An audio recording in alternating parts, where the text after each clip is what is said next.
안녕하세요. 금일은 셔틀탱크 신규 발주 소식을 전달드리겠습니다. 글로벌 셔틀 탱커 시장의 절대 강자, 너트선 나이크 아프슈어 탱커즈, 크누센은 최근 시장에서 약 2천억 원, 즉 1억 5천만 달러 규모의 채권 발행에 성공했습니다. 크누센은 채권 발행으로 신조 선박 발주를 위한 자금을 확보한 것입니다.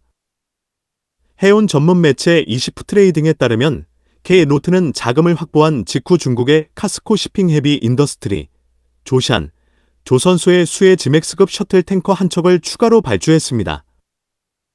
놀라운 점은 이번이 처음이 아니라는 겁니다. 계약 선박의 상세 사양과 인도 시기는 아직 공개되지 않았습니다.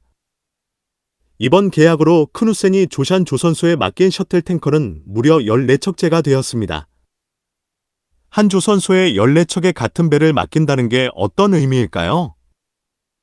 바로 연속 건조의 마법으로 조선소는 동일 설계로 생산성을 크게 높일 수 있다는 것입니다.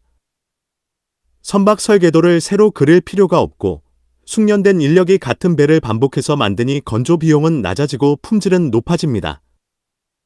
크누센은 이번에도 그 효율성을 극대화하는 선택을 한 것입니다. 그냥 일반 유조선이랑 뭐가 다른데, 셔틀 탱커는 흔히 바다 위의 파이프라인이라 불립니다. 먼바다 해상 유전에서 생산된 원유를 육지 터미널로 실어 나르는 아주 특수한 배입니다. 이 배에는 두 가지 핵심 기술이 들어갑니다. 첫째, 거센 파도 속에서도 배의 위치를 1m 오차 없이 유지하는 DPE, 다이내믹 포지셔닝 시스템입니다. 둘째, 유전 설비와 배의 앞부분을 연결해 기름을 받는 바우, 로딩 설비입니다.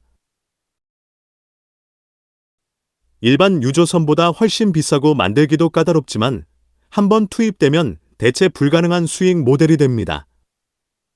특히 이번에 발주된 선박은 15만 4천 데드웨이트급의 거대한 수에즈막스 사이즈로 최신 친환경 엔진까지 장착될 예정입니다. 그렇다면 크누센은 왜 지금 이 시점에 선박을 늘릴까요? 답은 시장 환경에 있습니다. 최근 브라질과 북해의 심해 유전 개발이 다시 뜨거워지고 있습니다. 셔틀 탱커 사업의 특징은 성계약 후 발주입니다. 크누센은 이미 쉐리나 이콰이너 같은 글로벌 오일 메이저들과 5년에서 10년 이상의 장기 용선 계약을 확보해 두었을 가능성이 매우 높습니다. 즉, 선박을 다 만들기도 전에 이미 돈 벌 곳이 정해져 있다는 뜻입니다. 크누센은 이번 1.5억 달러 채권 발행을 통해 기존 부채를 정리함과 동시에 이런 확실한 수익원에 과감하게 베팅한 것입니다. 크누센 선사가 중국의 셔틀탱크 발주를 이어가는 것에 대한 해석입니다. 과거 셔틀탱커는 고도의 자가 위치 제어, DPE, 기술이 필요해 한국조선소, HD한국조선해양, 삼성중공업, 하나오션 등의 전유물이었습니다. 하지만 이번 크누센의 행보는 시장의 판도가 바뀌고 있음을 시사합니다. 중국 카스코 조샨이 크누센로부터만 14척의 셔틀 탱커를 수주했다는 것은 이제 중국도 고부가 가치 특수성 건조 역량에서 한국을 턱밑까지 추격했음을 의미합니다.